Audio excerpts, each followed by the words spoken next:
Mythologie nordique pour débutants. Découvrez les mythes et légendes passionnants et mystérieux du monde nordique d'Eda et compagnie.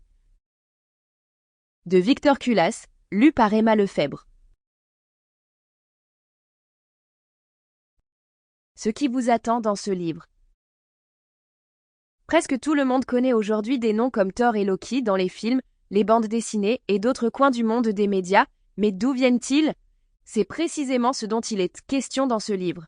Vous vous plongerez pour un temps dans les origines de ces noms connus, dans la mythologie nordique.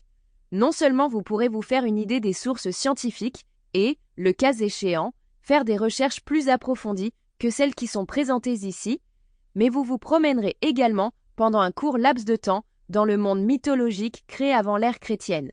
Vous découvrirez non seulement ses habitants, comme les As, et des créatures célèbres comme le serpent de Midgard, mais aussi certains éléments et mythes centraux qui ont façonné ce monde et qui ont été racontés pendant des générations. Osez explorer les différents mondes de cette ancienne mythologie, reliés par le grand arbre du monde.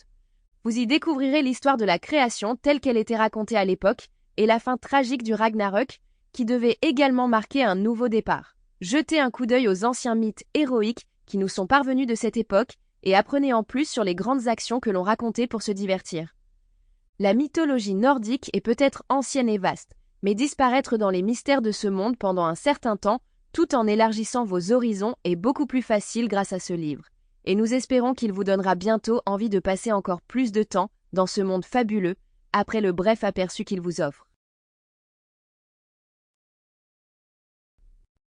Une première étape. Si vous vous plongez dans les profondeurs des légendes nordiques, vous constaterez rapidement que plusieurs mythologies s'entremêlent souvent, et que des motifs issus d'autres mythologies, comme la mythologie grecque ou romaine, apparaissent parfois. Les mythes nordiques sont avant tout des récits et des croyances religieuses de l'espace scandinave qui n'étaient pas homogènes à l'époque. Cela signifie que derrière les légendes nordiques, il n'y a pas une seule version des croyances, des rites et des motifs religieux, mais qu'il faut s'attendre à des différences dès le départ. Cette image de la mythologie ne fait que s'aggraver si l'on suppose que d'autres influences européennes de l'époque se reflètent, en particulier les influences germaniques. Certaines sources germaniques reprennent la mythologie scandinave en la modifiant et en l'adaptant. Dans l'ensemble, on peut dire que les légendes nordiques datent d'une époque antérieure à la christianisation de la Scandinavie et qu'elles reposaient sur deux principes de base différents, les esprits de la nature et les dieux.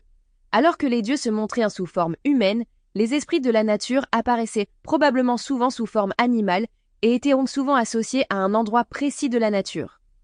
Le monde des légendes nordiques est une vaste construction. Sample complete. Ready to continue?